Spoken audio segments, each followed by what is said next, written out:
क्या आप जानते हैं कि इमाम हुसैन की विलादत से पहले एक फरिश्ता जमीन पर क्यों कैद था? वह कौन सा फरिश्ता था जिसके पर टूटे हुए थे?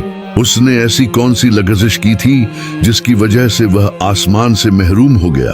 और सबसे बढ़कर यह कि इमाम हुसैन की पैदाइश का उस फरिश्ते से क्या ताल्लुक था? वह इमाम हुसैन की विलादत के वक्त ही क्यों आजाद हुआ? रिवायात में उस फरिश्ते का नाम फित्रस बयान किया गया है। कहा जाता है कि फित्रस उन फरिश्तों में शामिल था जो अर्श-ए-इलाही के कामों पर मामूर थे, मगर एक मौके पर उससे ताखीर हो गई। या अल्लाह, मैं शर्मिंदा हूँ। यह नाफरमानी नहीं थी, मगर सुस्ती जरूर थी।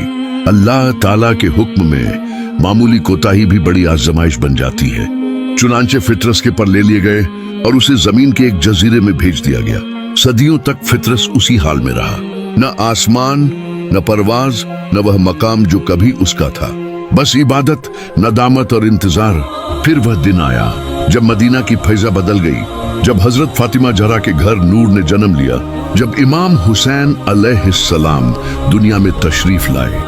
अल्लाह ताला ने जिब्राइल अमीन को हुक्म दिया कि 1000 फरिश्तों के साथ जमीन पर जाए और रसूल ए खुदा को इस अजीम नेमत की मुबारकबाद दे।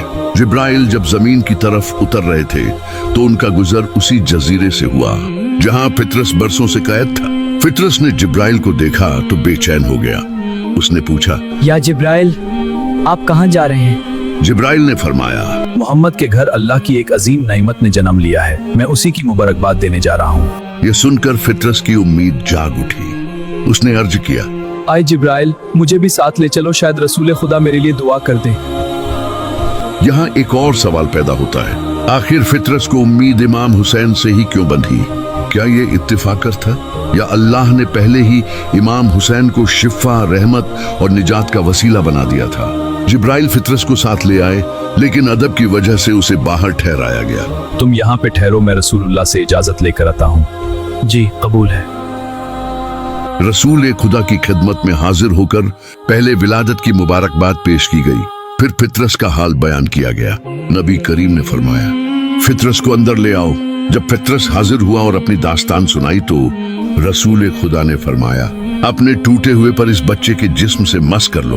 फित्रस ने जैसे ही अपने पर इमाम हुसैन के जिस्म ए अतहर से लगाए, उसी लम्हे उसके पर दुरुस्त हो गए।